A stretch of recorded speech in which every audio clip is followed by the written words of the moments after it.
All right, ladies and gentlemen, we found a temporary solution, or at least a somewhat of a solution, not the total solution that we had hoped for, where we would have Mike live, where you could actually see him, etc. And but what we do have is we've got him on the Blog Talk Radio audio, and I'm going to open that up so that you will be able to hear him, but you won't be able to see him. Unfortunately, you'll have to look at my face for the whole time, and I just apologize sincerely for that.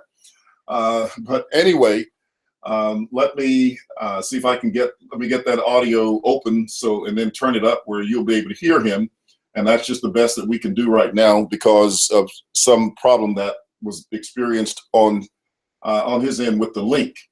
So let's see, here's what we need to do. Let's get this open. All right, Mike, try it now, and let's see if we can get you coming in on the audio. Go ahead and speak a little bit. All right, can you hear me? Yeah, we can hear you okay. Let me test and see if the audience can hear you. Let me get a chat room link here where we can correspond with everyone. Get this.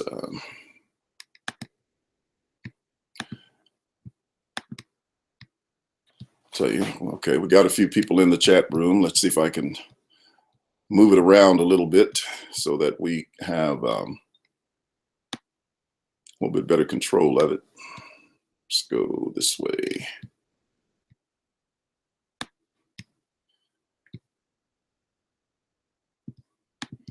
All right, well, it doesn't look like I'm going to be able to do that, but that's okay. We're still good here.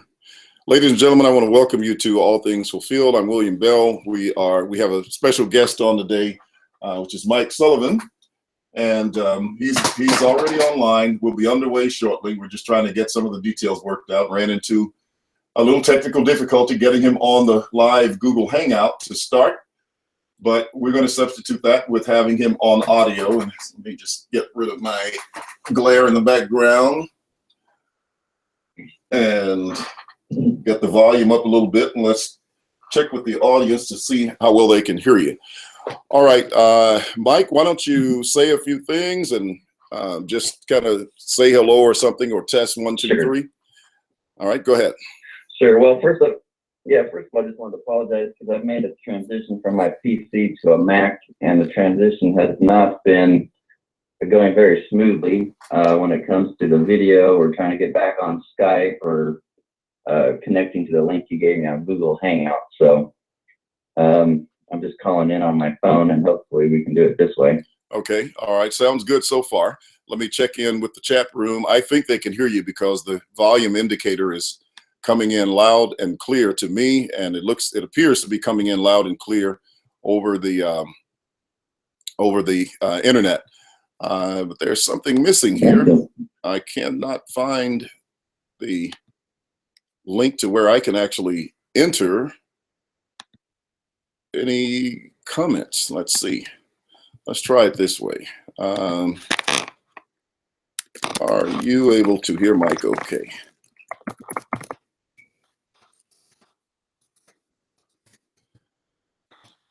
I'm just asking just to get confirmation. If you all can see what I typed in the chat room, let me know if you can hear Mike okay. My aim is to. Okay, you're good. I mean, they should have heard you already. We're just testing to make sure. So I sent them a question, and if you guys can hear me, which I believe that you can, if you can hear Mike okay, please give us some indication. Go ahead, Mike. You can talk a little bit now, just to give them, just in case they missed it before. But go ahead and try it one more time, and we'll see what happens. I'm going to try and.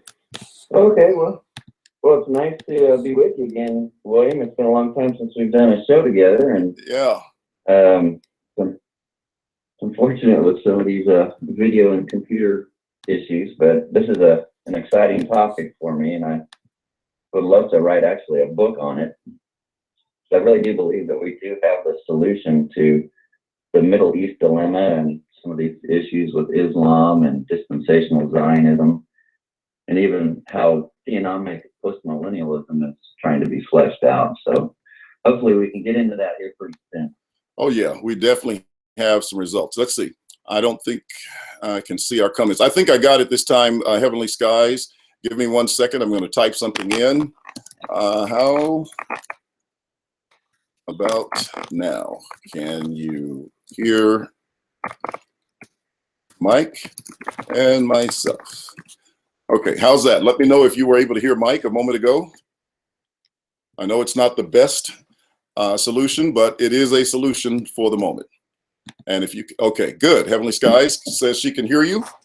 And so we have several people here. All right. Well, we're going to get underway. We had enough of a delay. We tried to start early, and which, you know, helped out because we could have been a little bit later, but we started in advance trying to get on and were unable to do so. We even had a chance to test it out with someone else, and didn't quite work out for us. And but we found a way around it, and that's the good thing about technology. We have different ways of doing that. So I want to welcome everyone to today's show. Again, apologize for the delays, you know, that we had temporarily, but I think we've got them overcome now. So we got our chat room working. We have the audio working, and everything will be recorded on both channels now. You'll just hear Mike's voice on this one, and of course we got the audio channel going as well. I want to do one other thing, and then we'll be underway. So give me just another moment, and then we are starting.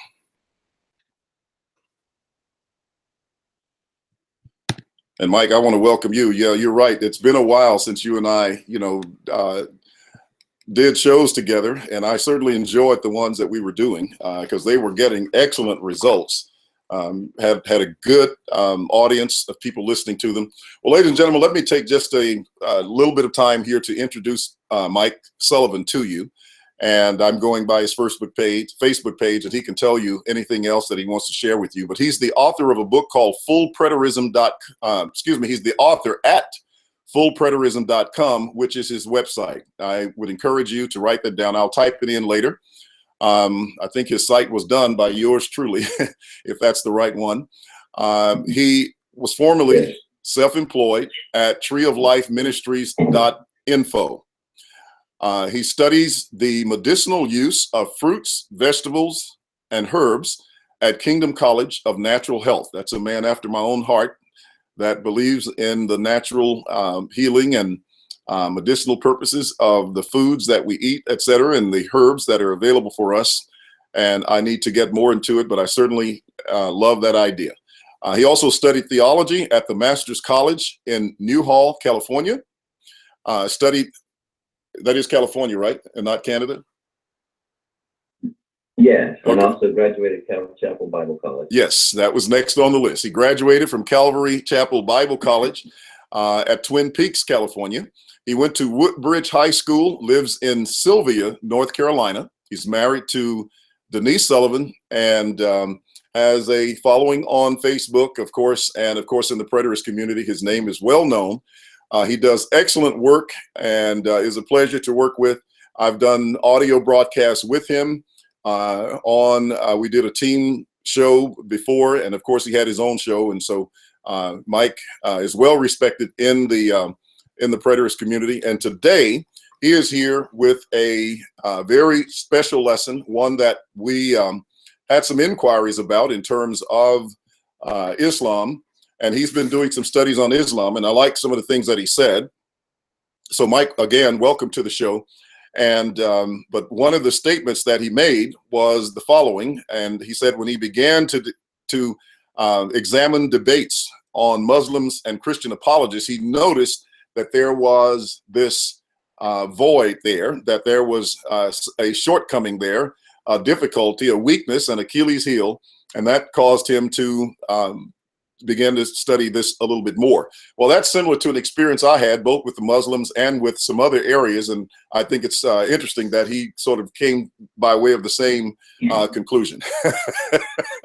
Yeah, I do look. Look. I thought since I was having a special guest today that I would make this a rather unique situation. Mike, I'm all suited up with a tie on, and they're used to seeing me with an undershirt. Okay, and they say I look a little bit different.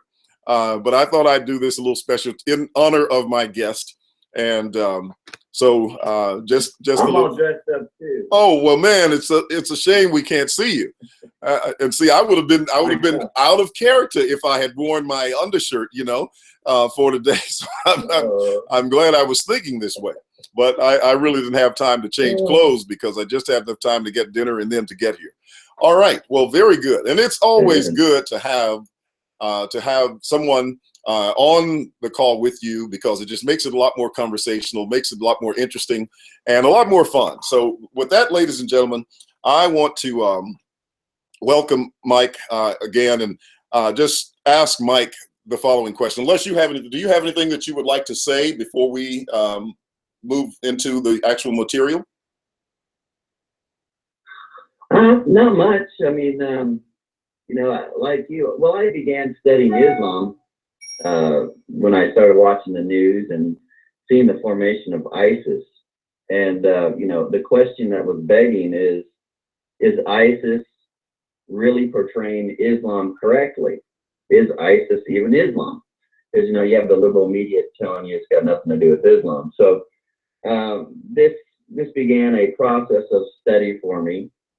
And the first thing I did is I began examining debates, which you mentioned, between Muslims such as Shabir Ali against Christian apologists. Mm-hmm. And the first debate I watched was one with James White, and he's a famous Reformed Baptist apologist. And I watched that debate, and I tell you, William, and he answered every objection.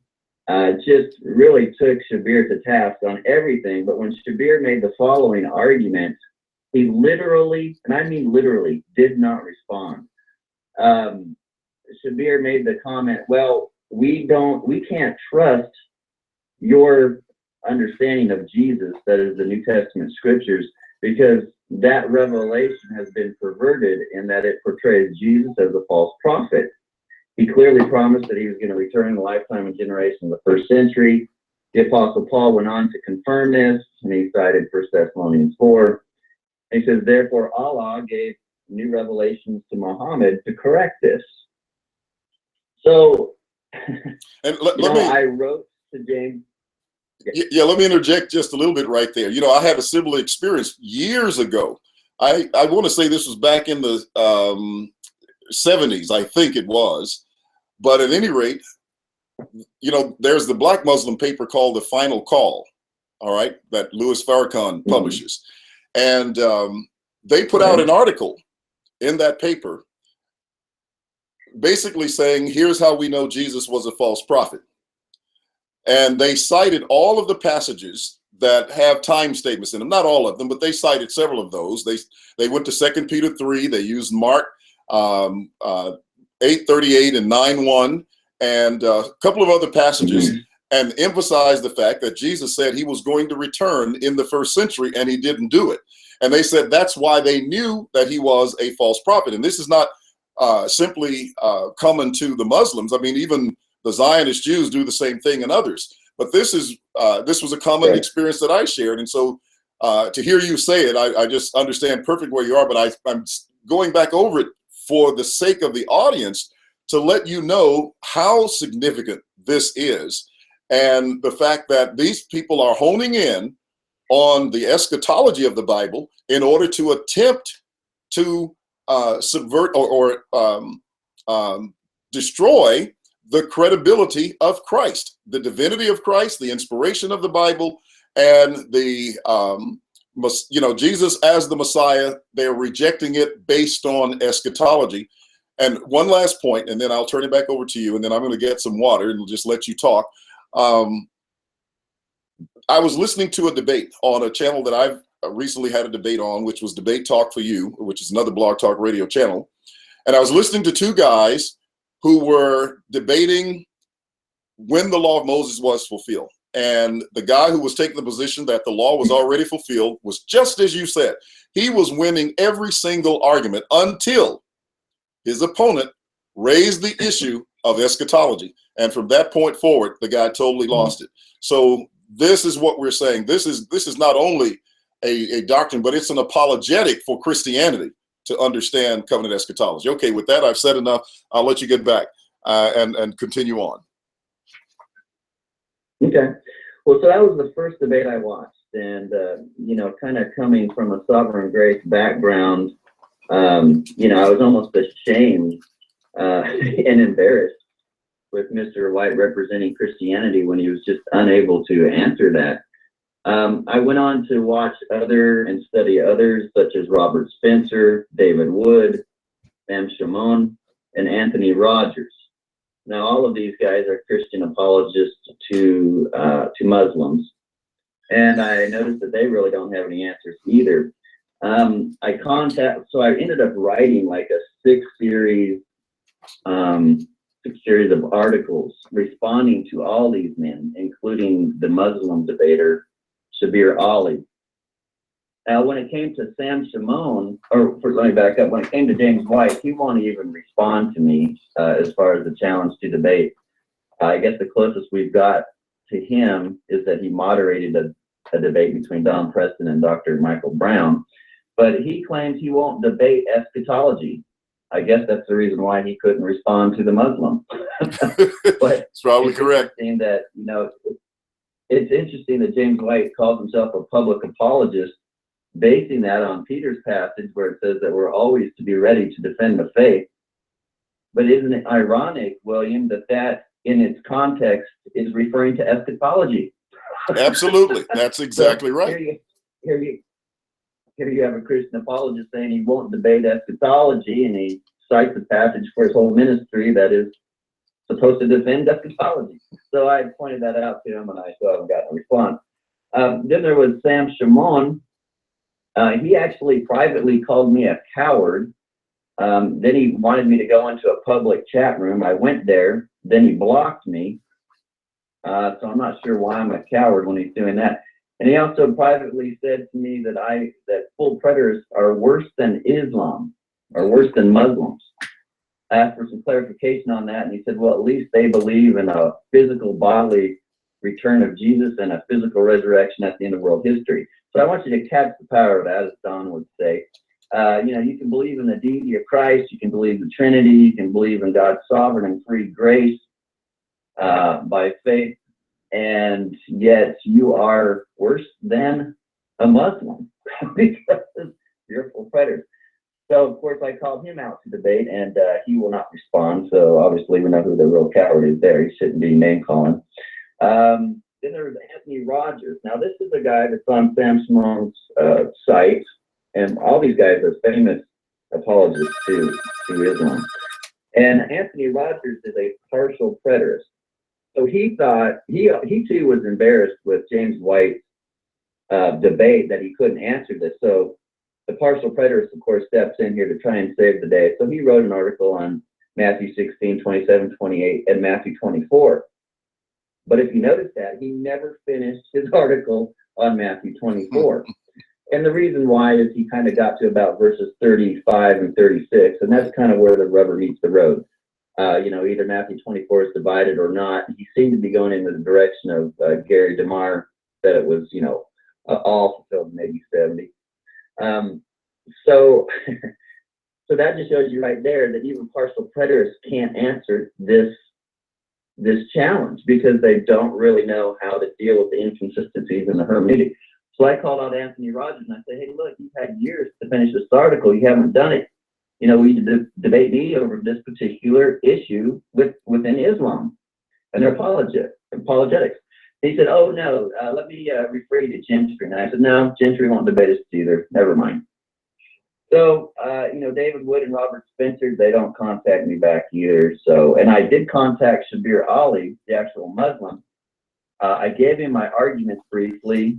And oddly, he said, you know what? I won't debate you on this issue of New Testament imminence and what Jesus taught, but I will debate you on the deity of Christ. And I said, well, wait a second. You don't understand. You've debated 1 million Christians on the deity of Christ. I said, this is the one argument that James White didn't answer. Don't you want a Christian answer to it? I have one. Of course, he won't do it. So that just shows you right away kind of the power of our position when you don't have anyone that will step up and actually debate your position. But while realizing that the full preterist community has the antidote to this problem, while other guys such as James White trying to sweep it under the rug, it caused me to meditate, William, on kind of a larger eschatological and theological problem affecting the Middle East. Mm-hmm. And that is what we call the war of ideas. Everyone in the news is going to say, well, military action isn't going to be the final conclusive way to solve this problem. We have to have a war of ideas. And what they mean by that is really a war of theology. And when you even break it down further, William, it's really a war of eschatology in order to solve this problem. And the more I dove into it, I started seeing that there are some overlaps and some parallels between Islamic eschatology, dispensational Zionism eschatology, and some forms of Judaism, and some beliefs actually by Benjamin Netanyahu. And some of these, particularly between Islam and the dispensational Zionists. Once I started getting into Islamic eschatology, I thought I was reading guys like Hal Lindsey and John Hagee. These guys were all Muslim. I mean, we don't really realize that virtually every Islamic sect and here and around the world believe that the current wars that are going on in the Middle East are a fulfillment of Bible prophecy or of their prophetic utterances in the Quran. Everyone. I mean, the end is near. To signs such as natural disasters, wars. They believe that there's an imminent arrival of the Antichrist and that type of thing. And I was really taken back by that. Another thing, God allegedly will cause each of these religious systems to overcome the other in some kind of at a local land issue or it's sacred land issues, such as dominating the world. Each of these religions believe that they're going to dominate the other at the end time in the land's holy war. Mm-hmm. The Battle of Gog and Magog, Armageddon. Islamic eschatology has all of these in there because it's kind of a cut and paste of the Old Testament and New Testament. They just borrowed bits and pieces to form a religion, bottom line. Each believes that there's going to be Jesus or some kind of Messiah that's going to come to either save Israel or condemn it, if you're in belief, and to defeat the Antichrist and the infidels. Paradise.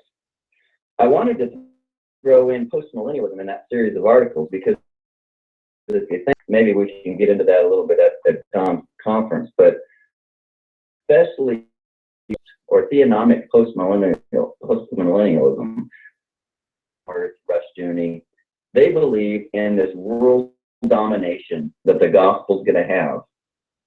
And then once all the nations are Christianized, then the law comes back, and they will, if you don't believe, if you don't submit to the gospel at that point, and you're in the minority, you will be killed. And, when you're looking at debates between Talbot of Whitfield Seminary and Gary North, Gary North says, oh, well, we need to kill them by stoning. That's the biblical mandate. We got to crush their skulls. And then you have Talbot saying, oh, no, you can shoot them in the head. And you're sitting here thinking, am I like reading some kind of Islamic eschatology? No, you're reading postmillennial theonomic eschatology. And these guys, these guys have said this about preterists, have they not? Oh yeah. Now see, it's not just unbelievers that will be executed in the postmillennial view. It's heretics too. So here's the question I posed to Gary North. I said, well, considering your son-in-law, Joel McDermott, does not believe that the Sabbath is for today, will you be first in line to crush his skull with a rock? You know, if we had this post-millennial paradise before the third coming of Jesus. And of course, he wouldn't answer the question. So yeah, heretics will be slaughtered as well. So that's another article I need to write. But when we get to the solution of the war on ideas, when we're looking at these various end time, in the land, holy war eschatologies, you know, full preterism has the answer. You know, we show that Matthew 24 and 25 was fulfilled. All the signs were fulfilled. We're not looking for any. The modern science today don't prove anything of an imminent return of Jesus or the Messiah or any of these guys. While under the Old Covenant, there was a literal in the land militaristic theonomic kingdom theology. It only served as a prophetic type and shadow of Jesus' spiritual kingdom and being in Christ under the new covenant. The end is the Old Covenant age, the end of the Old Covenant age. The Great War, or the Battle of Gog and Magog, or Armageddon, was fulfilled between AD 66 and AD 70. Well, what about the events of 1948? Isn't it wasn't Israel becoming a nation? You know, fulfillment of Bible prophecy? No, we can prove that. Modern day Judaism or Islam don't have any religious rights to any holy land or any holy sites in the Middle East, nor do they have any biblical warrant to claim that their religion is going to dominate the earth. So we really have the theology that helps solve this bigger problem, but we need to go through phases. And right now we're in phase one, which is just getting full preterism out there. You know, we've been doing this for the last 25, 30 years through books and articles and debates and so forth. But we also have to deal with Christian dispensational Zionism.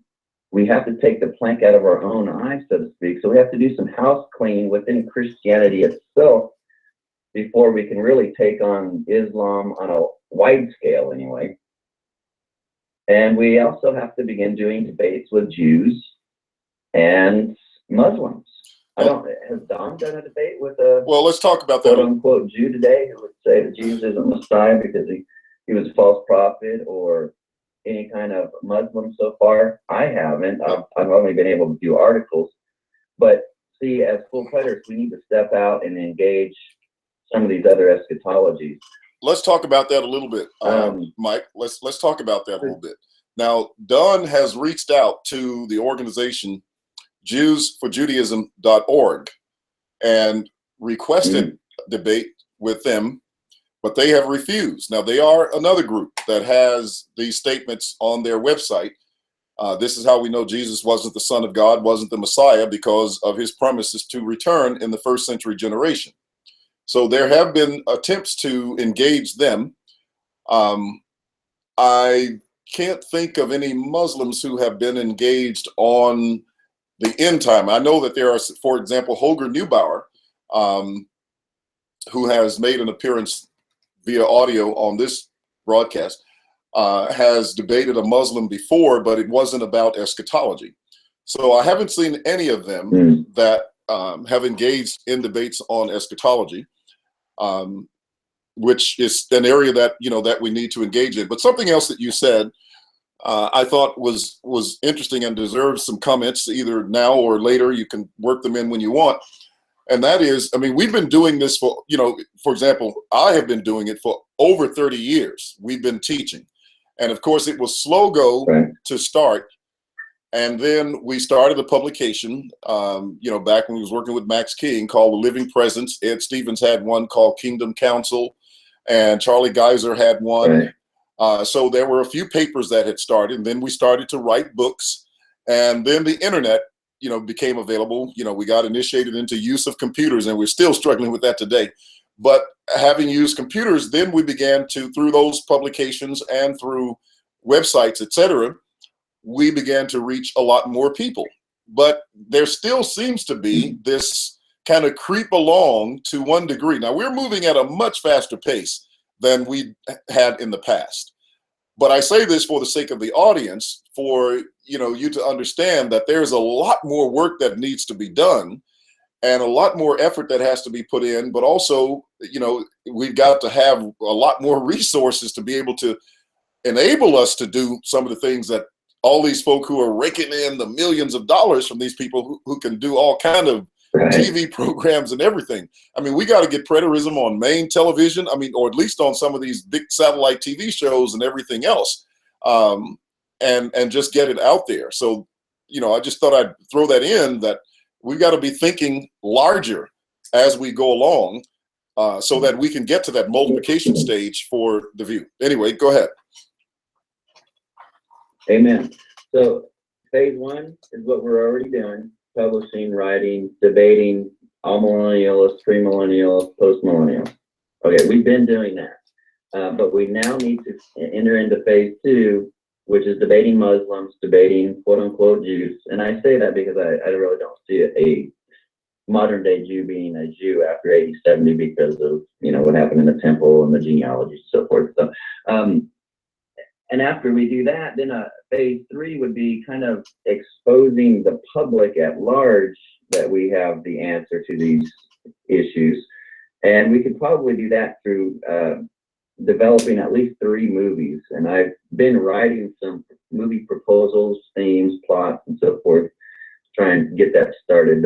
Just had a baby, so I'll have to take that one up at a later time. But those are kind of my long-term phases that I see us doing over, many, many years, probably long after I'm dead, by which that we can really begin to help solve the Middle East dilemma. But today, I just wanted to go over that briefly, but mostly I just answer a question: is Islam violent? Well, hold on or to a religion. Hold your question for a moment. You said something else. You talked about these plans that you have for long after your death. And I just want to point that out to the audience. We cannot but have long-term plans. See, everybody else has a short-term plan. They think Christ is coming on the clouds and all of this is going to go up in smoke pretty soon.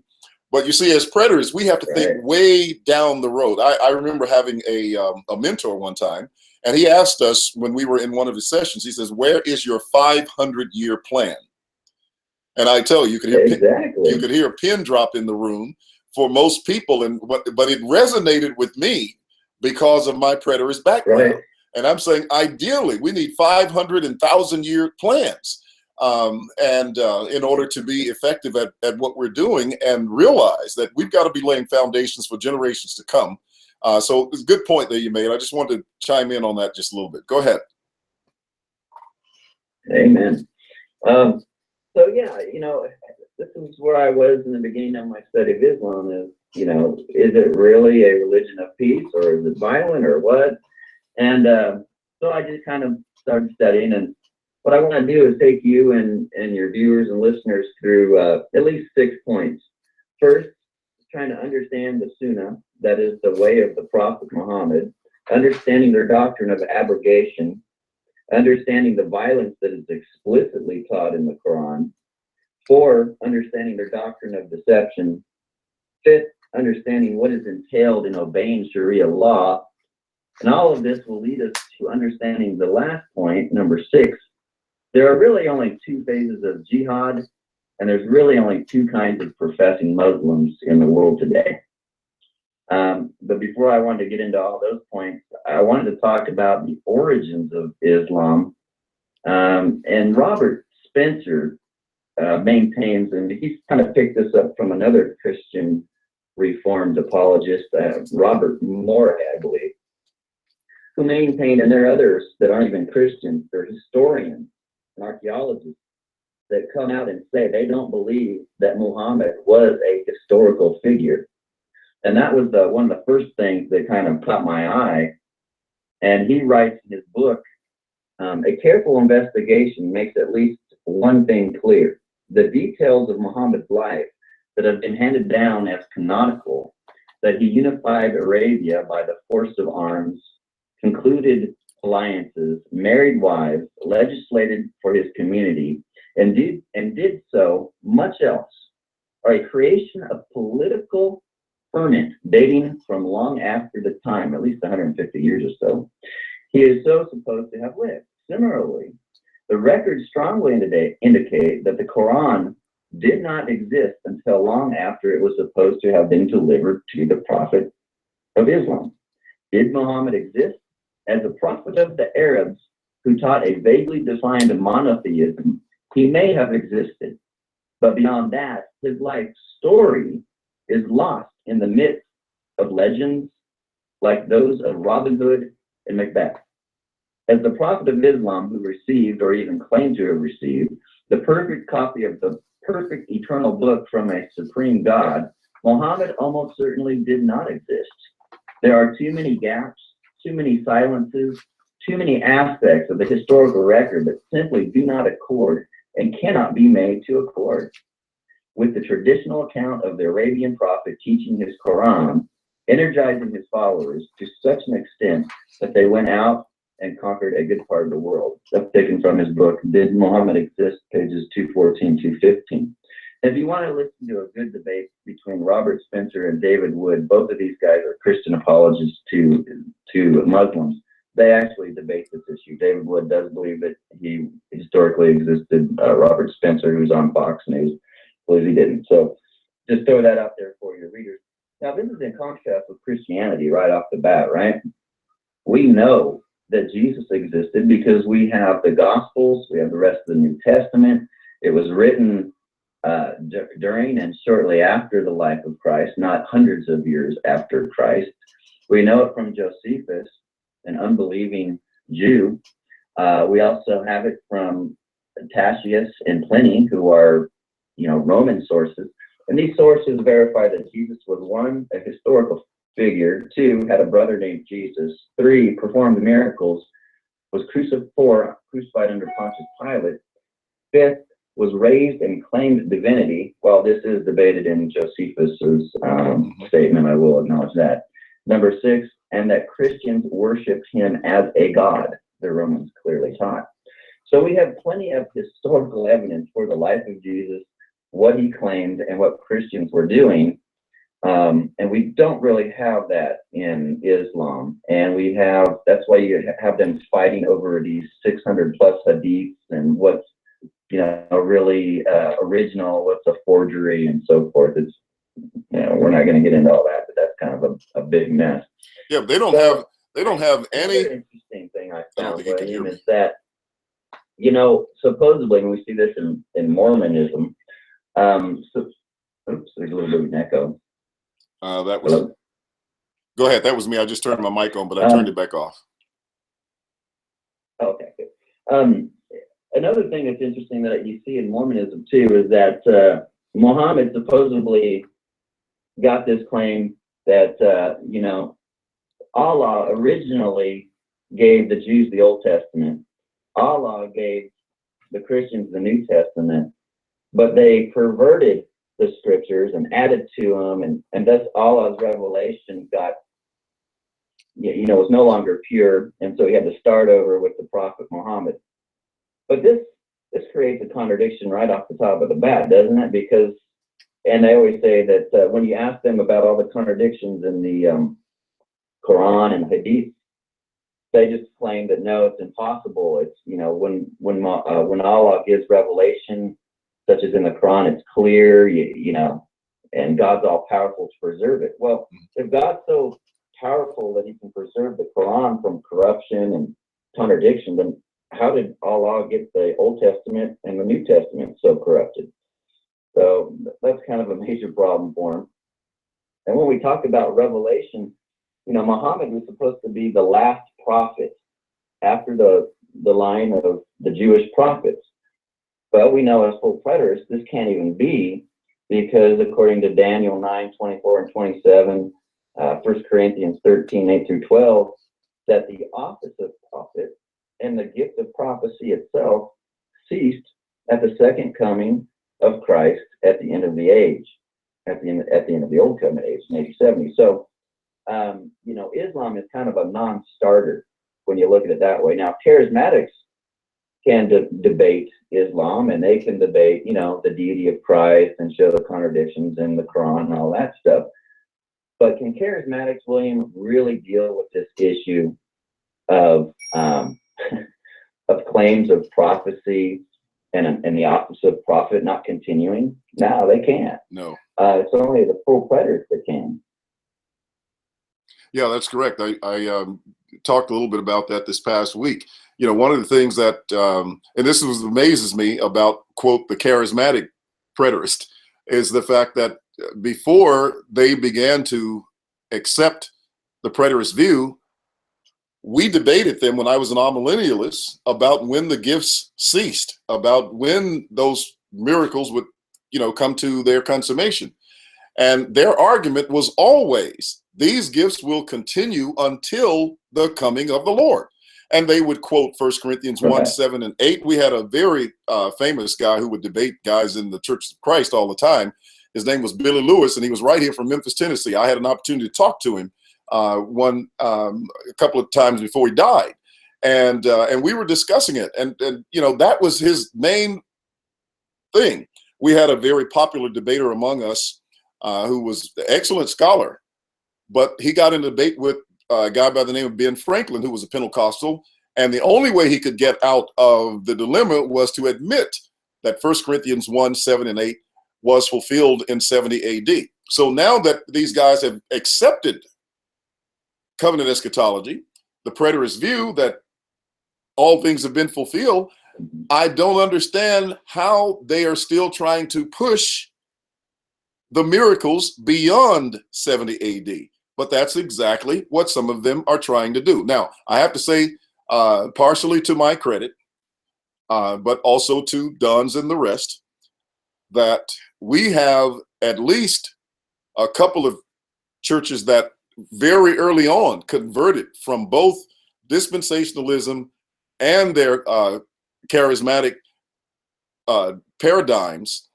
and accept them both, and have even invited me to speak several years, and they're inviting me back again this year, and took me to another church that they have helped along. They're trying to convert their entire group to accept the fact that these gifts have ceased. And I tell you, we've had just an absolutely fantastic time in some of the meetings that we've had in talking with them, but they're very receptive, they're very open, but they're getting a lot of opposition from others. But thought I'd just kind of throw that in since you touched on that. Amen. So we know that Reformed guys who would believe that the gifts have ceased can't really argue consistently that they have, and we know that Christian charismatics struggle because they're still saying the prophecies for today. Now, what they'll say is that revelation has ceased. We have the Bible now, so we have no further revelation. But yet now they're forced in a position that they have to redefine the New Testament use of prophecy. Yeah. And so this causes a dilemma for them, and I hope to point that out in my debate with Michael Brown, who's a charismatic, and hopefully it'll be in October at the Bridge Church here in Colby, North Carolina. I'm hoping to get some more commitments on that. But I just wanted to throw that out there at the very outset, is that whenever you have anyone, whether it's Muhammad or Joseph Smith or the Jehovah's Witnesses, whatever last day cult it's going to be, the office of prophet and the gift of prophecy have ceased in AD 70. So Muhammad is kind of a non-starter when you look at it that way. Well, how did Islam spread? And this was very interesting to me, William. I don't know if you know this, but the first 12 years, according to the legend of Muhammad, he was preaching a relatively peaceful message, just kind of a moralistic, type message. And he really had no followers. He barely had any followers. Now, get this, William. It wasn't until he supposedly got revelations from Allah that you can go out and you can attack your enemies, you can kill them, you can steal from them, You can rape their wives, and you can even take their wives as your wife. Now, all of a sudden, the Arab community and empire is now beginning to unite under these religious teachings. Mm-hmm. So let's contrast that with Christianity. Well, Jesus and Christianity grows by confronting man's sin, his pride, his lust. Now, you would think that that kind of a message wouldn't resonate, it wouldn't grow, but because it's of God, it does. And we don't need monetary issues for Christianity to grow. Islam apparently does. It needs to overcome other people militaristically and steal their things and their wives and everything else. But when it comes to Christianity, Jesus taught us to give freely and to give from the heart. So the expansion of Christianity is much different than the expansion and growth of Islam as a religion. And then now to the heart of the issue, is Islam violent or peaceful? And the first issue would be understanding what the Sunnah is, the Islamic doctrine of Sunnah, which is in Arabic, it just means the way, or in Islamic theology, the truthful way. Now, I got this off of some Islamic sites. I'll give you a quote from this doctor. He says, the legal way or way orders, acts of worship, and statements of the Prophet Muhammad that are ideals and Muhammad.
Well, if Muhammad did some things that were violent, that kind of is self-explanatory. Let's understand number two, their doctrine of abrogation. This too will help us understand if it's violent or not. In Quran 2:106 says, whatever verse or revelation Allah gives, and he abrogates or causes to be forgotten, we bring a better one or similar to it. Know you not that Allah is able to do all things? And then in 16:101 he says, when we substitute one revelation for another, and God knows best what he reveals in stages, they say, thou art but a forger, but most of them understand not. So the historical context is that Christians and Jews are starting to notice, hey dude, your revelations, quote unquote, are very inconsistent. And not only that, they contradict themselves. So he's got a problem on his hands. So Islam kind of comes up with this notion, well, you know, if there was an earlier revelation that contradicts a later revelation, then we go by the later revelation. The earlier one is abrogated. Well, this is a problem for their theology because the Quran is not in chronological order. It's organized by the longest surahs or the longest chapters all the way down to the smallest ones. So what you have is that when Muhammad first started out, he was teaching peace, and there are some peaceful passages in Islam, but then there are other ones that are taken out of context. But in his latter years, he's teaching jihad, and he's teaching, you go out and suppress and kill Christians and Jews in the name of Allah for basically what they believe. Here's some earlier peaceful passages that people like to quote. Muslims here in the West quote these, the liberal media quote these. So let's kind of examine a couple of them, and some of them taken the context and see if this is really what they're teaching. Quran 109:6, you shall have your religion, and I shall have my religion. So a modern paraphrase would be, to each his own. All right, seems kind of peaceful. Quran 2:256, there's no compulsion in religion. In other words, the decision on what is right and wrong should be clear so that we can't compel anyone to believe our religion. That's basically what that's saying, or it seems to say.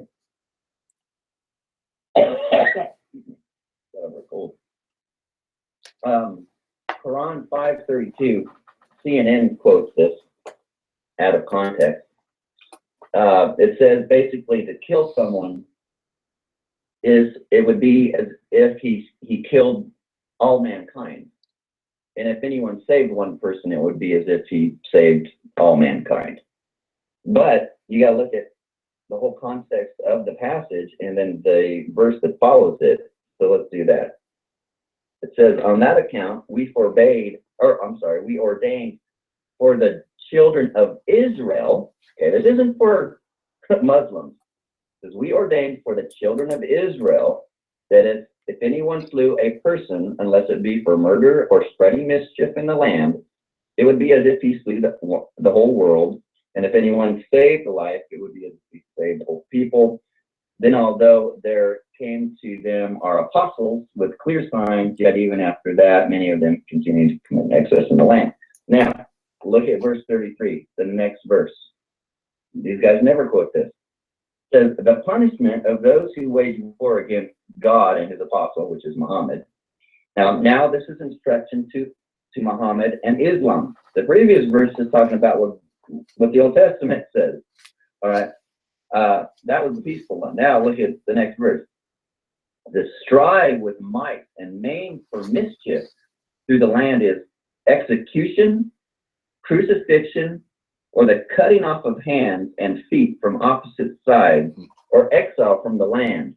That is their disgrace in this world, and a heavy punishment is theirs in the hereafter. So that verse is taken out of context clearly. Let's see here.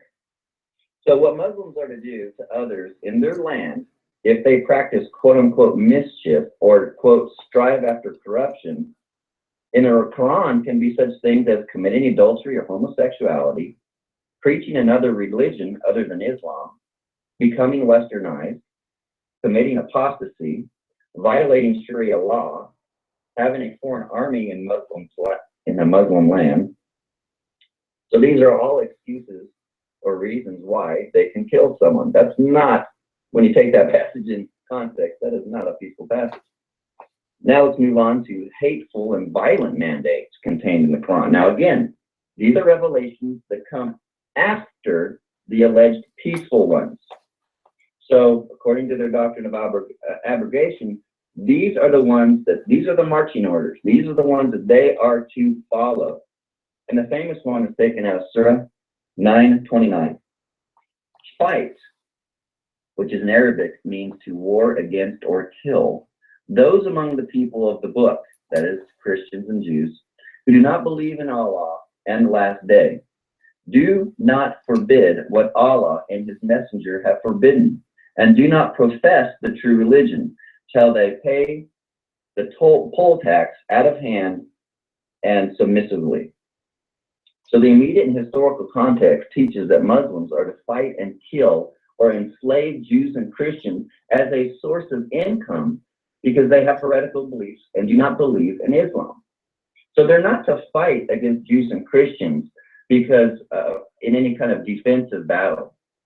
This is a mandate to offensively kill and subvert these people because of what they believe. So let's look at the context, because whenever you're debating a Muslim or interacting with them, every time you bring up something like this, they say, oh, you're taking it out of context. Oh, okay, well, let's look at the context. Verse 28, the verse right before it says, O ye who believe, truly the pagans are unclean. So let them not, after this years of theirs, approach the sacred mosque. And if ye fear poverty, soon will Allah enrich you, if he wills, out of his bounty, for Allah is all-knowing, all-wise. So the historical context of 929 is that Muhammad is now in charge of the city, and he's changed his mind that Allah wants the pagans to come into the land. So he's not going to let them make their religious pilgrimages.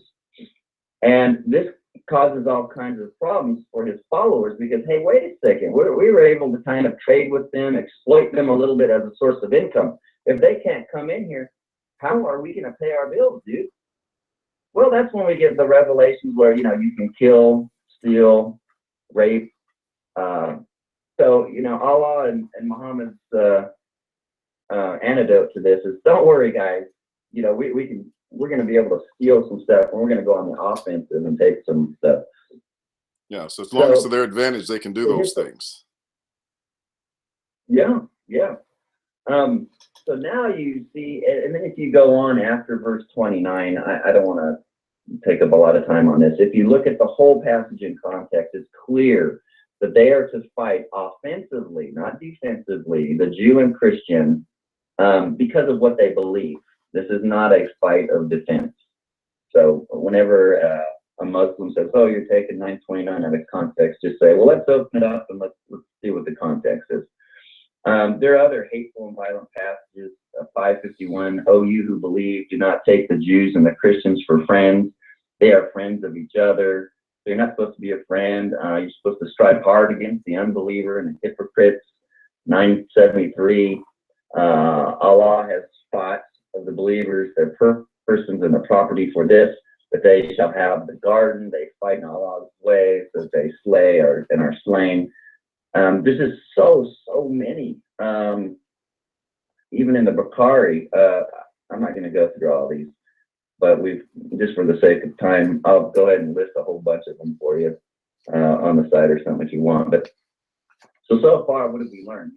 We've learned now. Also in the Quran, it says that the Quran is a very clear revelation from God. In other words, it's supposed to be even clearer than the Bible.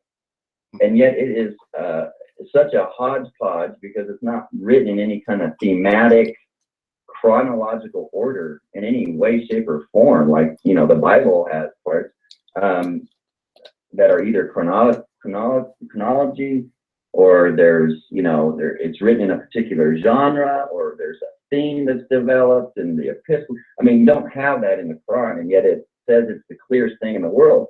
Well, the things that are clear that we've been able to see so far is that Muslims are to follow the example of Muhammad and whatever he did. We've seen very clearly that some of the peaceful passages they quote are taken out of context. And third, we've seen from the Quran itself that it teaches offensive war, jihad, against Jews and Christians because they don't believe their way. Here are 13 doctrines of Islam that are violent and deceptive, most of which were actually practiced by Muhammad himself. You can rape, marry, and divorce prepubescent girls, Quran 65:4.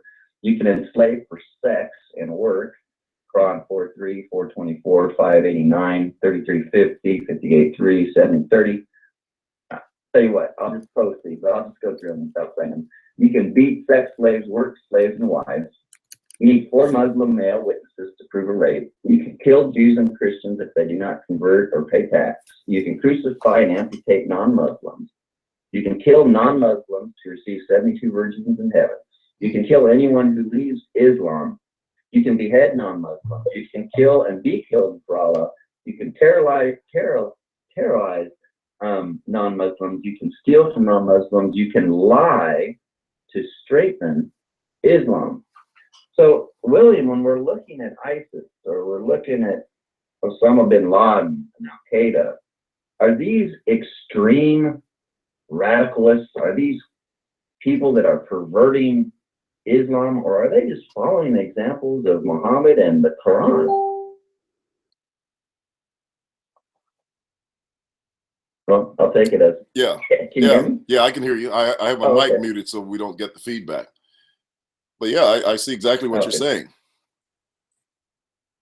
So some do speak of an inner jihad or submission of the heart. But that doesn't take away the other very clear political and military definitions of jihad as prescribed for Muslims in the Quran and patterned by Muhammad and his followers. So that's kind of a moot point. And on the issue of the doctrine of jihad, Gregory Davis writes concerning the unity on an understanding of what jihad is among various sects of Islam, whether it's Sunni or Shiites. He says, one of the common elements to all Islamic schools of thought is jihad, understood as the obligation of the Ummah to conquer and subdue the world in the name of Allah and rule it under Sharia law. The four main Sunni schools all agree that there is a collective obligation on Muslims to make war on the rest of the world. Furthermore, even the schools of thought outside Sunni orthodoxy, including the Shia school, Jafari, agree on the necessity of jihad. When it comes to matters of jihad, the different schools disagree on such question as whether infidels must first be asked to convert to Islam before hostilities may begin. I don't know if you remember, but Osama bin Laden was kind of from that school. He called America to repent, before he flew the planes into our Twin Towers. So that's kind of one school of thought. They also, disagree on how plunder should be distributed among the jihadists. But these are little details on the overall consensus that jihad is not an inner heart submission. It is submitting the infidel through the sword. So sometimes you will hear Muslims trying to be deceptive and say, well, jihad is just this inner thing, like you Christians, like Jesus said, deny yourself, or Paul said, mortify the deeds of the flesh. That's kind of what jihad really is. No, it's not. And there's a very large consensus that it's not. There may be an element to that, but there's this whole other element and consensus on what jihad is. But what about Sharia law? Here's another aspect that we can answer this question on: is Islam violent or not? He says in Sharia, in Arabic, Sharia simply is the way, or the right way, as dictated from the commands of Allah and his last prophet, Muhammad, as embodied in the Quran and Hadith.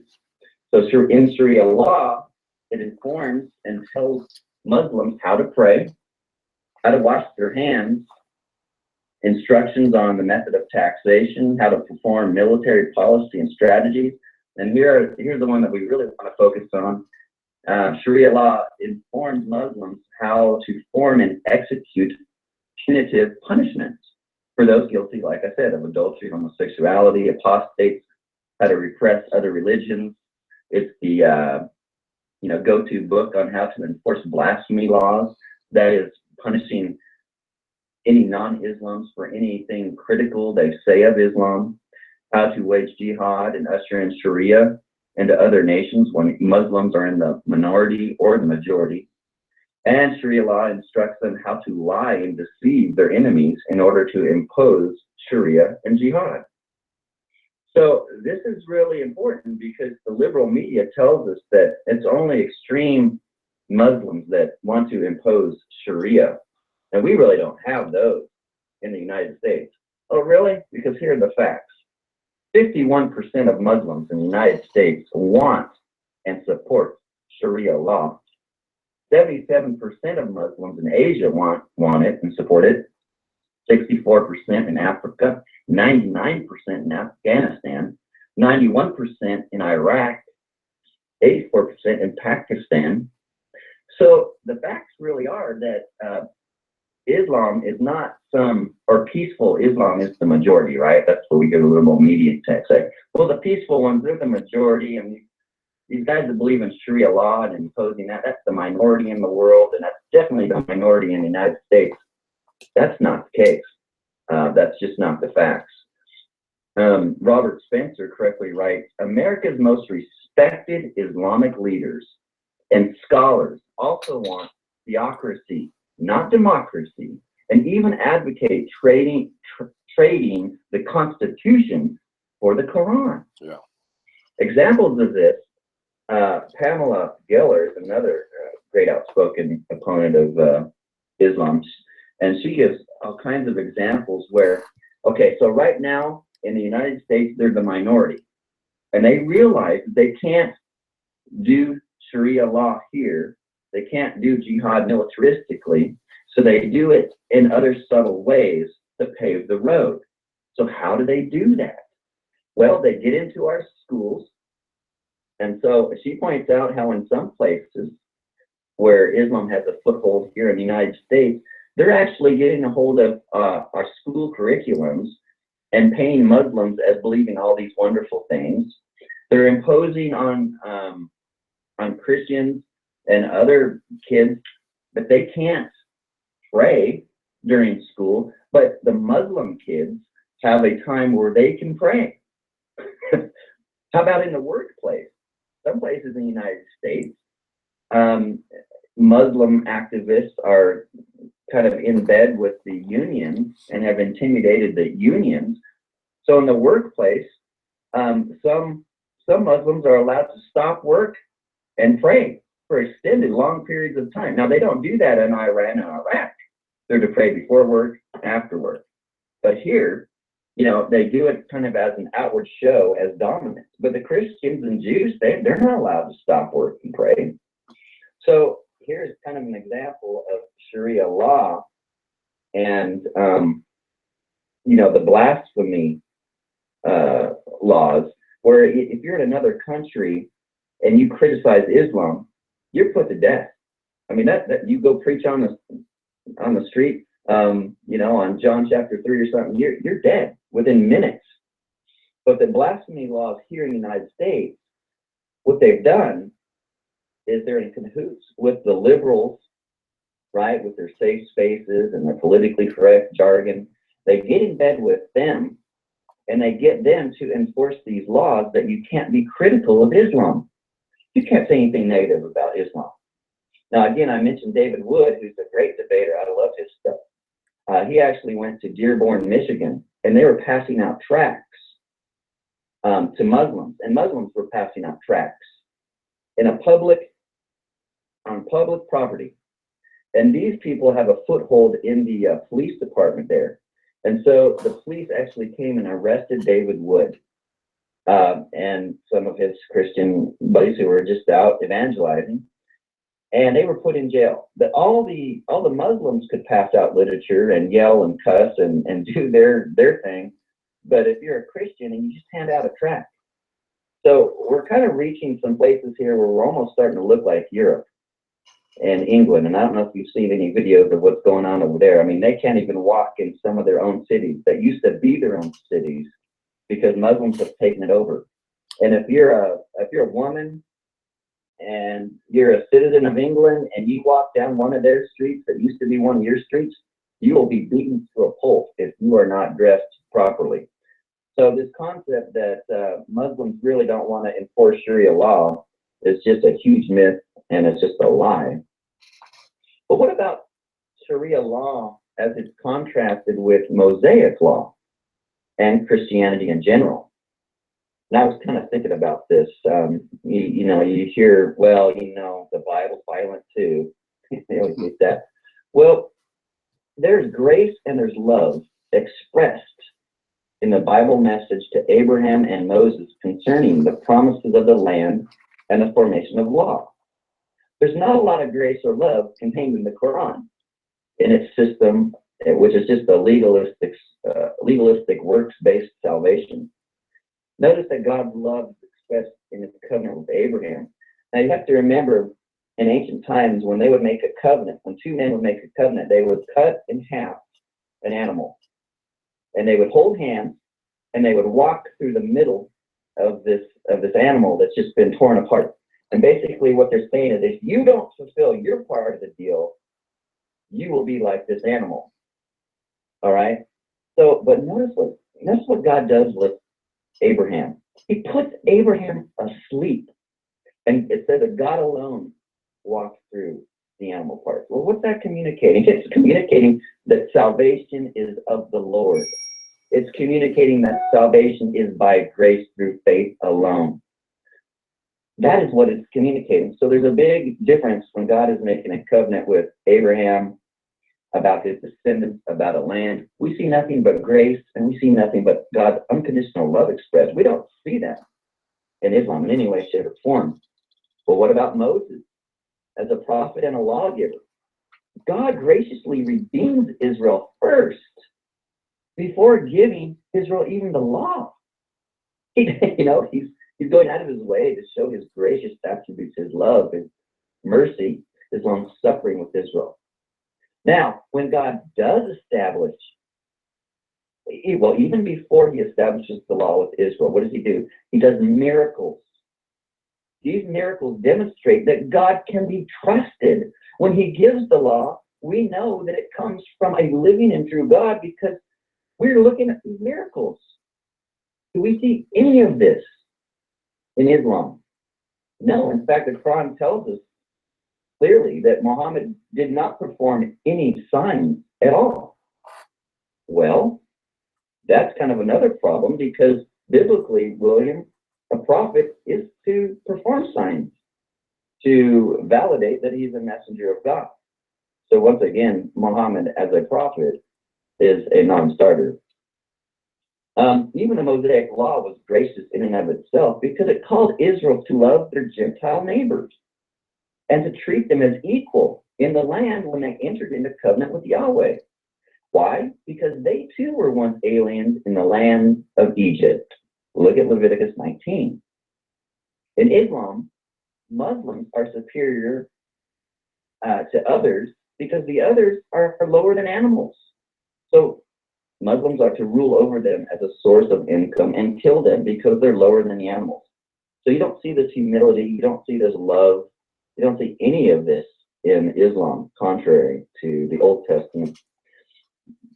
And contrary to Muslim claims that the Old Testament performed genocide, that's just simply not true. And I don't have time to develop this, but I know sometimes in the Old Testament you'll see, well, Israel was called to wipe out all those ites, whatever ites are under discussion, and kill the parents, the children, the animals, all this stuff. But what's interesting is, you go a few chapters later on, there those ites are. Or even in another book that's written hundreds of years later, and there they are again. Well, there's a lot of hyperbole in the Old Testament, and that's another issue, another talk, but that claim is false. But here's the main point. Christianity has its own version of abrogation. And under the new covenant law of grace and truth found in Christ, there is no physical land or earth militaristically conquered, because we are commanded to bring healing to the nations. How? Through the sword of the Spirit, or through the gospel. Well, the Bible ends its revelation and form of abrogation with peace and spiritual mandate to heal the nation. The Quran and Sharia closes its revelation and doctrine of abrogation with a violent jihad and calls for world domination through deception and physical war. I think we can clearly see that there's a sharp contrast between Islam and Christianity, and even the Old Testament and the law. My fifth point is taqiyya, and that is just understanding Islam's doctrine of deception. And we really need to understand this in America with this whole concept of people telling us that this is a religion of peace. In the Quran and Sharia, it instructs Muslims to outright lie and deceive about Islam's intentions in order to protect it and for it to grow. And you can read that in Quran 326, 354, 93, 16, 106, 40, 28. So a Muslim can tell us that Islam is a peaceful religion and quote earlier peaceful stays of Muhammad without being honest about their doctrine of abrogation and their calls to enforce Sharia and jihad upon the nations of the world. Now this makes, we saw this in the election, William, with this whole issue on dealing with immigrants. And this doctrine makes it almost impossible to vet Muslims coming into this country. And it almost makes Trump's extreme vetting policy of Muslims impossible as well, because all they have to do is lie. They're supposed to lie. Do you have any intentions of coming to the United States and doing harm to Americans? Oh no, I'm a peaceful religion. Okay, they're practicing a doctrine called taqiyya. That's what they do. There's no way to really vet these people. And I may be unpopular, but I kind of stand by the original Trump thing where you just don't let Muslims in. Now people will say, wait a second, you're going against the Constitution because, freedom of religion. Well, if I really thought that Islam was a religion, yeah, might have me over a barrel. But I don't see it that way. I see it as a political system that made up and borrowed some religion from the Old Testament and New Testament from the Jews and Christians. And it's really a political system. Whenever it says that it enforces and believes in Sharia law, if Sharia law contradicts our Constitution, they can't become a United States citizen. It's really that simple. I don't care what you say you believe religiously. If what you say you believe contradicts the Constitution, then legally you shouldn't even be allowed here. So that's a tricky issue, but that's something that we really need to wrap our heads around. Whenever we're watching the news, whenever we're watching these guys debate, and they're portraying themselves as a peaceful religion, because they're just outright lying. Now, not all of them lie. Now, I'm on my last point. Do I have time to develop these, William? Yeah.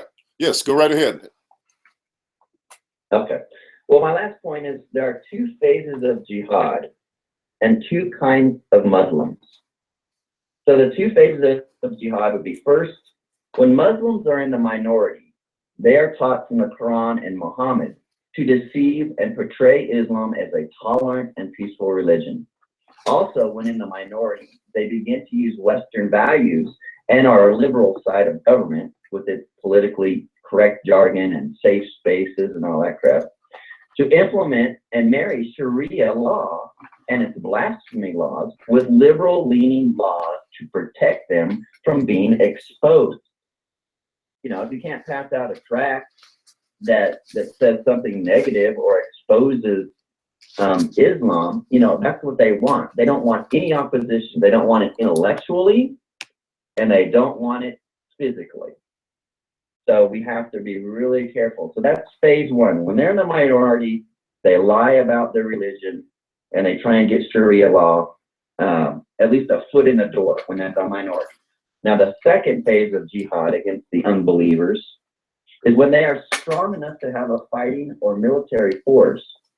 They become more open and honest about their intentions to wage war and kill all unbelievers and enforce Sharia worldwide. So those are the really only two kinds of jihad. But what about there are two kinds of Muslims? This is what I've narrowed. This is my conclusion. Here's my conclusion. There's two kinds of Muslims.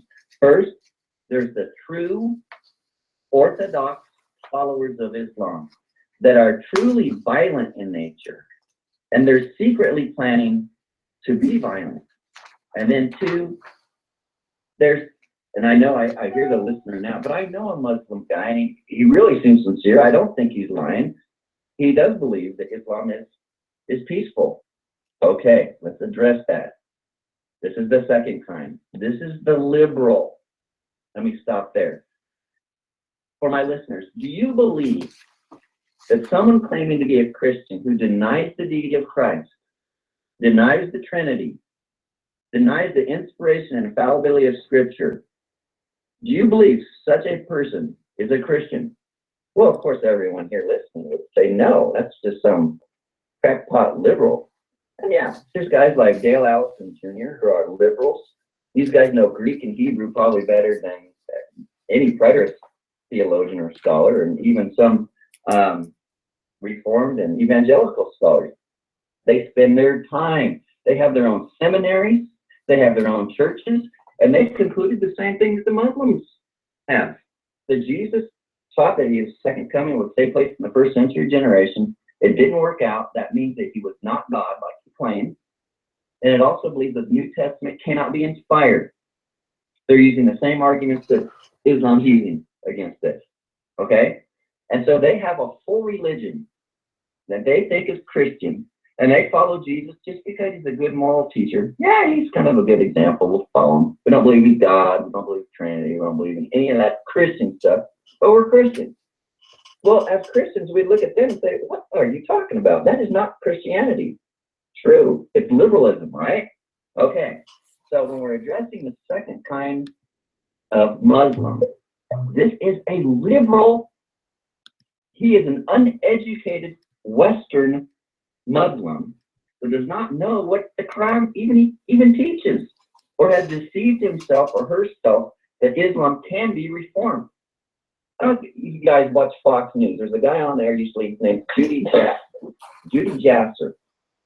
And he claims, and I don't know why Fox gives him so much airtime, but he claims that Islam can be reformed and that he's in the process of reforming it.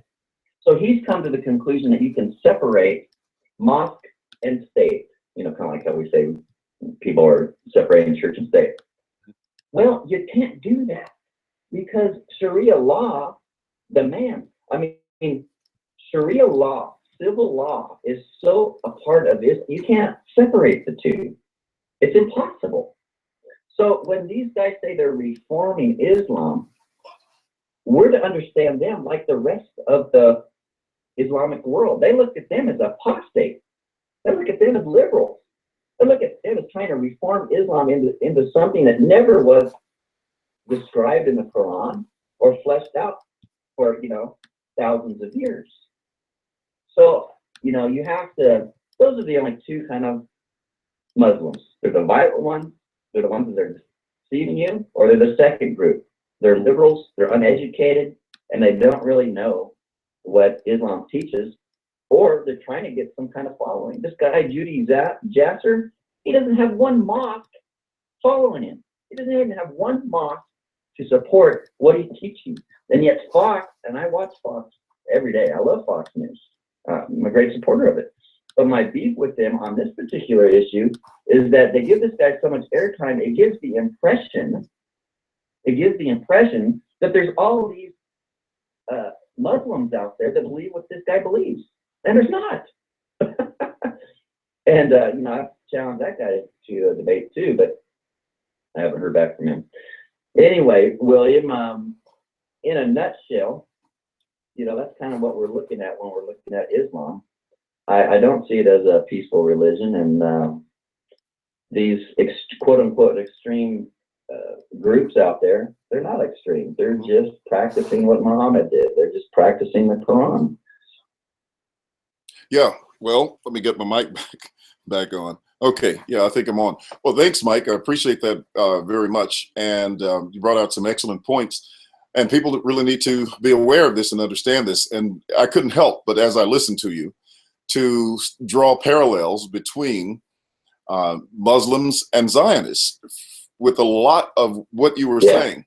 There are so many parallels, and I almost got up and got my copy of the Protocols of the Elders of Zion to just kind of follow along and look at some of their beliefs along with these Muslims' belief. I have heard that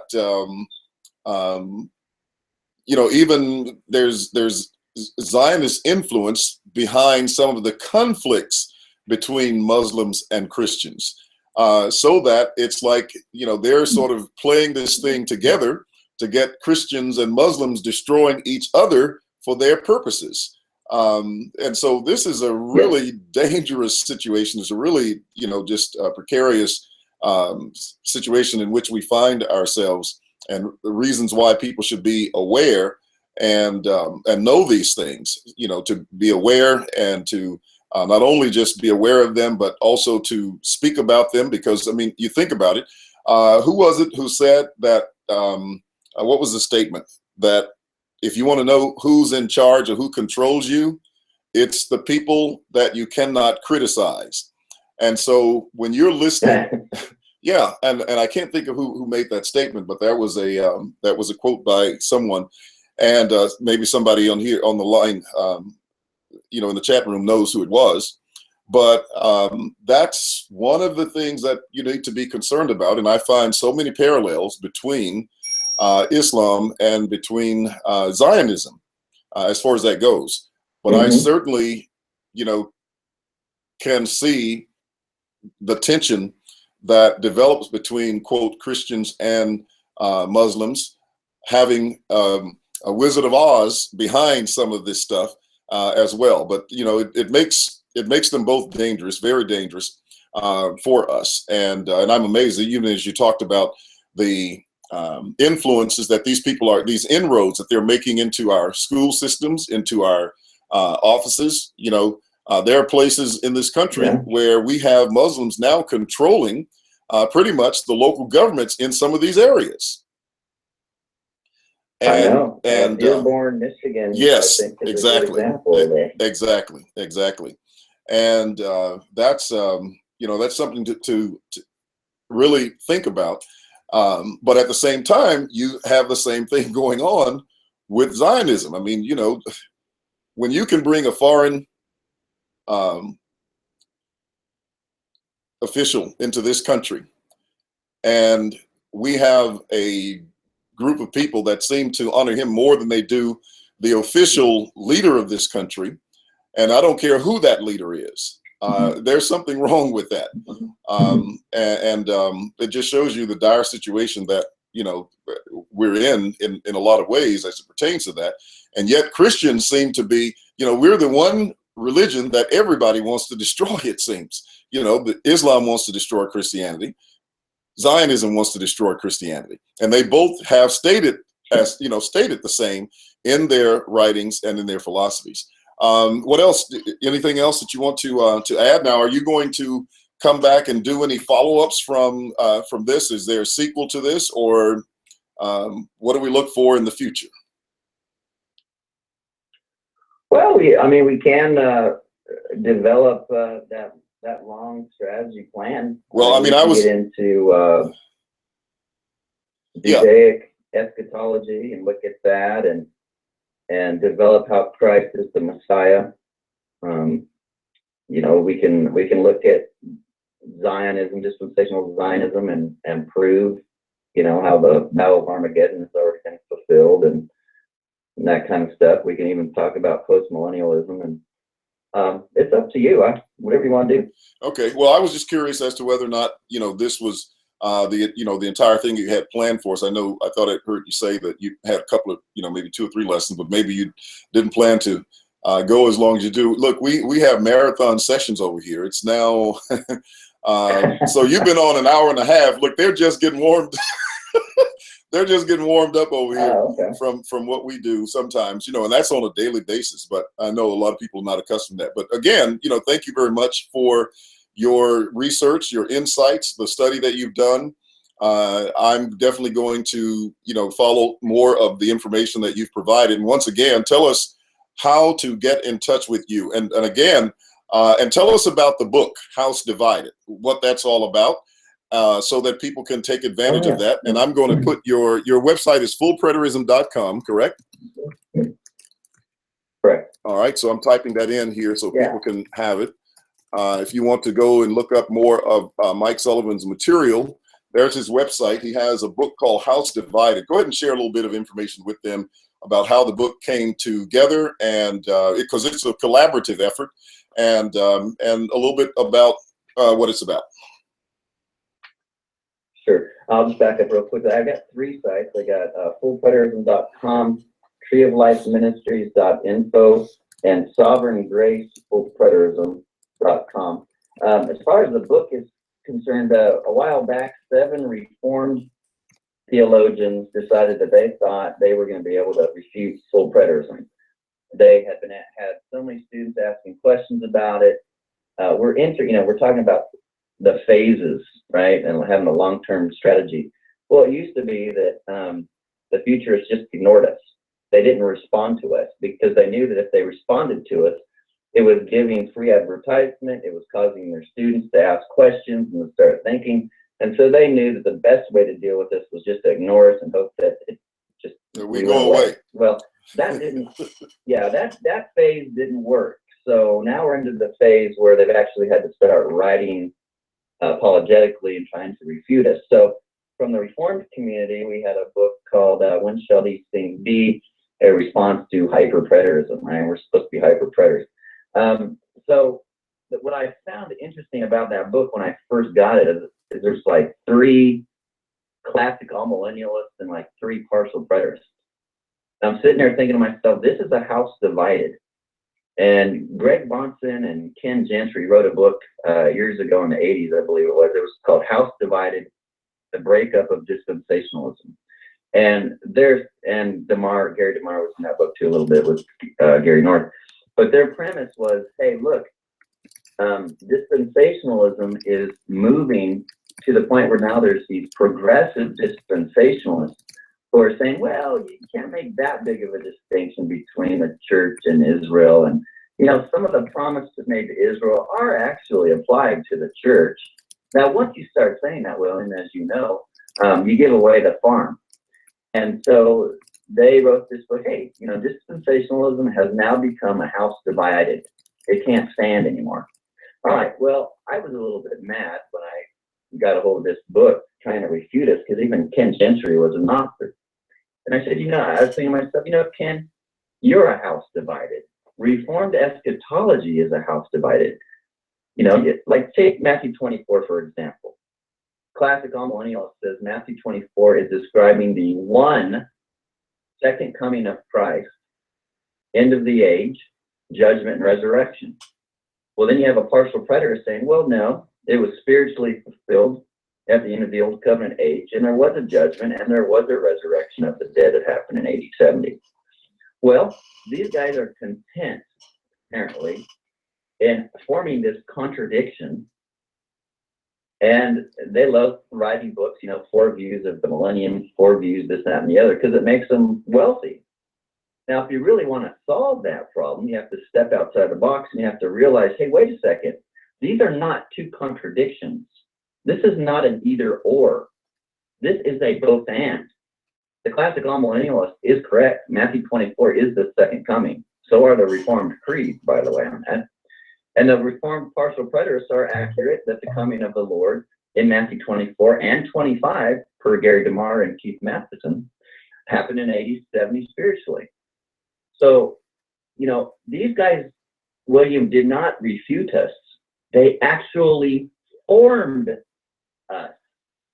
And that's my testimony. That's how I came to full preterism.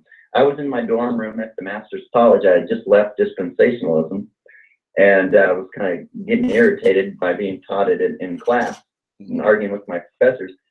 And I left dispensationalism for the classic all-millennial view, which, is very simplistic and was very refreshing once you come out of dispensationalism, because now there's not 2 comings of Christ, one for the church, a secret rapture, and then one for Israel, before this millennium and so forth.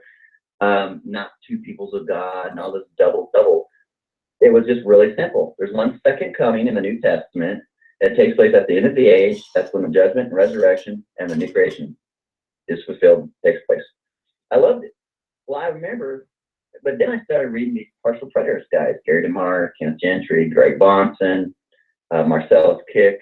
And I was like, wow, this stuff really, really, really makes sense. In fact, this is what I was taught in my hermeneutics class. This is a contextual, grammatical hermeneutic. This generation, soon, quickly. This stuff makes sense. Now, here was the kicker. I was studying 1 Thessalonians 4 with Matthew 24. Well, 1 Thessalonians 4 and 5, chapter 5 with Matthew 24. And it was just like, it just hit me. And I was reading something in David Chilton, and in a very vague way, and some parentheses, I think it was, he admitted that the coming of the Lord as a thief in Matthew 24, I think it's verse 43, was fulfilled in AD 70. Now that was huge for me because I didn't see any partial preterists ever really going beyond verse 34, 35, or, in Matthew 24 and saying that was fulfilled in AD 70. And that's what my heart was telling me, because I wasn't seeing this big distinction in Matthew 24. And so when I saw that, and I looked at the parallels between 1 Thessalonians 4 and Matthew 24, I came to the conclusion the amillennialists is right, that these parallels are talking about the same event, and the partial preterist is right, that it happened in AD 70. And I formed my conclusion based upon those two Reformed views. I didn't know who Max King was. Me kind of coming from a Sovereign Grace background, I wouldn't be thinking in Church of Christ lines anyway. So I came to this position based upon what the scripture was teaching, just the analogy of faith and the historical church. And that's it. And so when I got their book, it only reinforced what I believed, and that is that their positions actually formed full preterism. So I wanted our book titled House Divided because I wanted it to be a play off of Bronson and Gentry's book, kind of as, something to put right there in their face. And so we did, I believe, a good job. Now, John L. Bray, as you know, the author of, Matthew 24 fulfilled, he said, I've not seen another book as strong as this defending the preterist position. I find that interesting because Gary DeMar calls us heretics now, and yet, he's publishing Bray, who's saying our book is the best defense on preterism that he's seen. So that's, to me, that's rather ironic. But I do believe that anyone who gets the book will enjoy it. It's not big. It's not like Max King's, huge thing. It's a very small book. It's got an exegesis of 1 Corinthians 15. The only thing I wish that could be added to that is Don Preston's insight on the seed analogy and connecting that to Hosea. But I went ahead and wrote an article on 1 Corinthians 15 just recently, putting that in. But it also has an appendix. The second edition has an appendix in response to Sam Frost and some of the nonsense that he came up with. And I believe everyone will enjoy it. All right, very good. So, ladies and gentlemen, go to fullpreterism.com, treeoflifeministries.info. Get a copy of the book House Divided by Mike Sullivan. As I said, it's collaboration with other authors, and but it's a very, very good job, excellent refutation of both partial preterism and futurism in general, and these doctrines from the Reformed community. It's an excellent book, well written, easy to read and to understand. So it's great. I'm looking at it over on my shelf right now, and I have a copy, maybe a few copies of it, because it's a book that's worth sharing with other people. So with that, I think that pretty much wraps it up for today. Hope that you had a wonderful time of study and of participating today. We appreciate those of you who are in the chat room always. And yes, Heavenly Skies, I know that there are conversations that go on in the background sometimes. I don't always get involved in some of them because I know someone is going to address some of the things that are stated. And when the questions come up to me later, I will address some of those things. But we have conversations going on here, Mike, where it becomes an interactive study, which is what it is here today. They are interacting with the information that's being stated as well. And so that's one of the attractive things about the format that we use here. The audience gets an opportunity to be a part of the presentation through these comments. And sometimes, they go off on tangents, but, so do I as we're teaching. But right. we try to stay within the theme of what's going on. So we're looking forward to being back on tomorrow. And June, I'll see you on tomorrow. And we'll continue on the theme that we have for you. So stay tuned, everybody. And Mike, just hang on for a second. I'm going to close out the Hangout first, and then I usually close out the audio last because I have to punch a few buttons over there to make things work right, okay, and properly. All right, everyone, have a good afternoon, and thank you for being here today. Thank you again, Mike, for being here, and we look forward to having you on at another time in the future.